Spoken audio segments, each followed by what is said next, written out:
Hey everyone, hope we're all well. The video that I'm sharing today is something I'm really proud of, something that is really near and dear to my heart. As you might have gathered from the thumbnail or the title, I was really lucky to have had the opportunity to speak at my college graduation back in 2019. And it was a really big moment for me, in part because I'm not a natural public speaker. It's definitely a skill that I've had to develop in high school and into college. But more importantly, it was a big moment because I got the chance to speak on a topic that I really think is important for young people and for students, college graduates. My speech focused on resiliency and the growth mindset and how we should learn to celebrate our failures just as we do our successes. It's definitely a lesson I had to learn the hard way in college. There were so many opportunities that I went for that I didn't end up getting, and I didn't always know how to take it in stride and not take it personally and bounce back. I know that as we go into March and April that it's a really eventful time for a lot of you.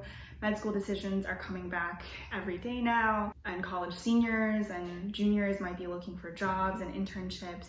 And I know that it can be incredibly disappointing to get bad news, to not get an opportunity that you really wanted.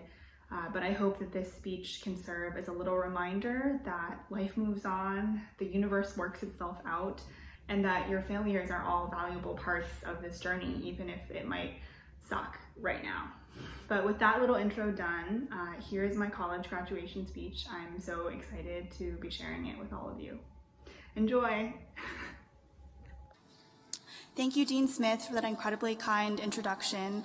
And hello and welcome to family, friends, faculty, staff, and my fellow members of the class of 2019. Congratulations, we made it. I am honored, moved, grateful, and just a little terrified to be standing in front of y'all today. If the view from up here is any indication, we have a lot of names and stories to get through in the next few hours. So I'll do my best to keep my remarks succinct. Over the past few weeks, I've been asking friends to reflect on what they've learned and what they're most proud of from their time at Washington University. In part because I think introspection is particularly powerful in such a time of change, but also because it's an intimidating task to sum up each of our unique paths through this institution in just a few minutes. And my friends and classmates told me some incredibly touching stories. My freshman year suite mate said that she no longer hesitates to go to concerts by herself. She doesn't let fear of going alone prevent her from seeing an artist that she loves. A new friend from my senior thesis class said he learned about the importance of staying engaged and committed to our shared principles of goodness and fairness. We chatted about the university workers currently sleeping on mud field and how we must continue thinking critically about how we can do better.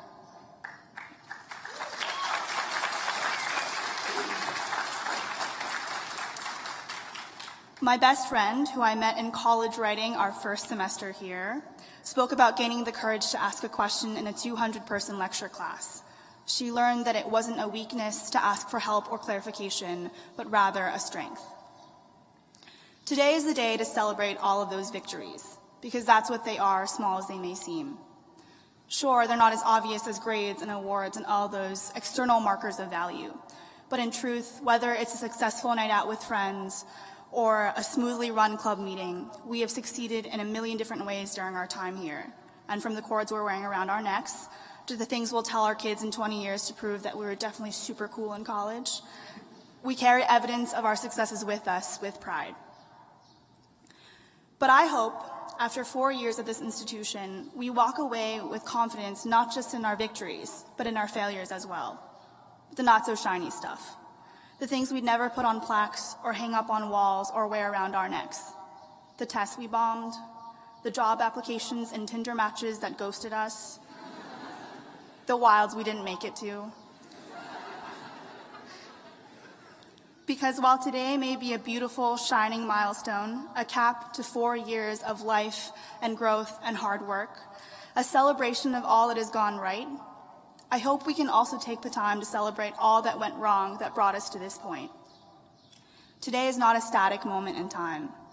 We're going to wake up tomorrow or next week or next year and be asked to do things that are difficult and awkward and probably frustrating, and the failures that we've encountered here will poise us to take those next challenges on.